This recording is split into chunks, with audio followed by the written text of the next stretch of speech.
আইপিএলে কেমন দল হলো কলকাতা নাইট রাইডার্সের, চলুন এক নজরে দেখে নেওয়া যাক। 25-এর আইপিএলে মেগা নিলামে হাতে 51 কোটি টাকা নিয়ে নেমেছিল কলকাতার নাইট রাইডার্স। গতবারের চ্যাম্পিয়ন কেকেআর, যে কারণে নিলামে এই টিমের দিকে ক্রিকেট প্রেমীদের বাড়তি নজর ছিল।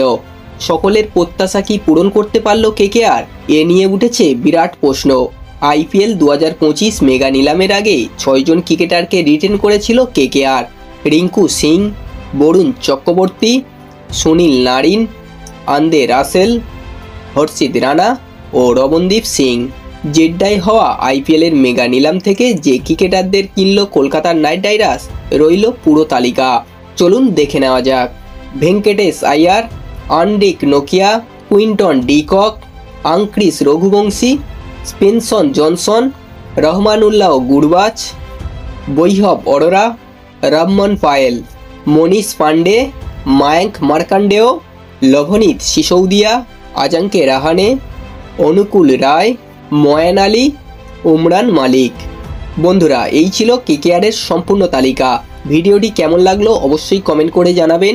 2025 আইপিএলে আপনাদের ফেভারিট দল কোনটি অবশ্যই কমেন্ট করে জানাবেন। ভিডিওটি ভালো লাগলে একটা লাইক করে দেবেন এবং এই ধরনের ক্রিকেট নিউজ সবার আগে পাওয়ার জন্য চ্যানেলটিকে অবশ্যই সাবস্ক্রাইব করে দেবেন।